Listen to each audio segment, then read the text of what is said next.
আসসালামু আলাইকুম। Welcome back to my channel Farzana cookbook. আজকে আমি আপনাদেরকে তৈরি করে দেখাবো বরবটি ভর্তা। আমরা বাঙালিরা কিন্তু ভর্তা ভাত খেতে খুবই পছন্দ করি। মাংসর পাশাপাশি ভর্তাটাও কিন্তু আমাদের খুব ফেভারিট অনেকের কাছে। আমার কাছেও কিন্তু ভর্তা খেতে খুব ভালো লাগে। তো আজকের ভর্তাটা আমি কিভাবে তৈরি করলাম স্পেশালভাবে সেটা আপনাদের সাথে শেয়ার করব।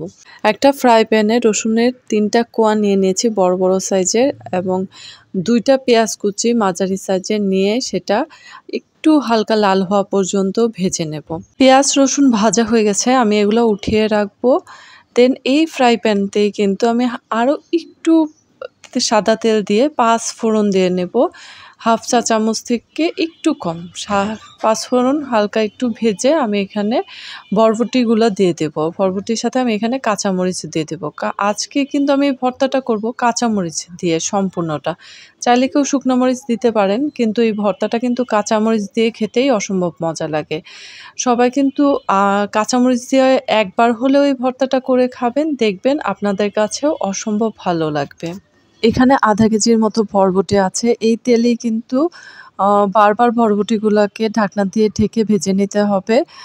আর দেখতে হবে যে বরবটি নিচে লেগে যাচ্ছে কিনা। আমি এখানে কাঁচামরিচ দিয়ে নিয়েছি কিন্তু ৮ টার মতো। আপনারা চাইলে ঝাল কম বেশি দিয়ে নিতে পারেন। যে যেভাবে ঝাল খান সেই অনুসারে ঝালটা দিয়ে নেবেন। আমার বরবটি ভাজা শেষ, এখন আমি বেটে নেব। কেউ চাইলে ব্লেন্ডও করতে পারেন, কিন্তু আমার ব্লেন্ডারের ভর্তাটা আসলে আমি পছন্দ করি না। আমার কাছে টেস্ট লাগে না অত একটা। পাটাপুতাতে বাটলে যতটা টেস্ট হয়, সেখানে আমি একটু কষ্ট হলেও পাটাপুতাতেই কিন্তু আমি সমস্ত বাটাবাটনি বেটে নেই, বিশেষ করে ভর্তাটা। এখনও যারা নতুন আমার ইউটিউব চ্যানেলটা সাবস্ক্রাইব করেন নাই, প্লিজ সবাই ইউটিউব চ্যানেলটা সাবস্ক্রাইব করে দেবেন। নিত্য নতুন রেসিপি পেতে বেল আইকনে প্রেস করে রাখবেন, যাতে রেসিপি দেওয়ার সাথে সাথে আপনাদের কাছে নোটিফিকেশন চলে যায়, এবং লাইক কমেন্টস করে পাশে থাকবেন আশা করি। আমার কিন্তু ভর্তা বাটাটা হয়ে গেছে। এখন আমি এটার সাথে পরিমাণ মতো লবণ দিয়ে দিব।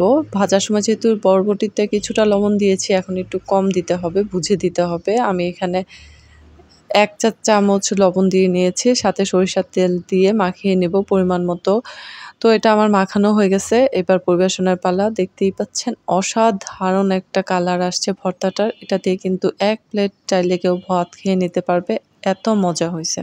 এই ভর্তাটার স্পেশাল বিষয় হচ্ছে কাঁচামরিচ দিয়ে ভর্তাটা করা হয়। এটা অসম্ভব টেস্ট হয় এবং ৫ ফোড়ন দেওয়া হয়।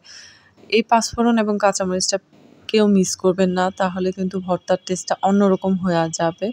তো অবশ্যই আপনারা ৫ ফোড়ন এবং কাঁচামরিচ মাস্ট দেওয়ার ট্রাই করবেন, তাহলে ভর্তা কিন্তু হবে পারফেক্ট এবং অসাধারণ। সবাই একবার হলেও এটা ট্রাই করবেন, কমেন্টসে জানাবেন।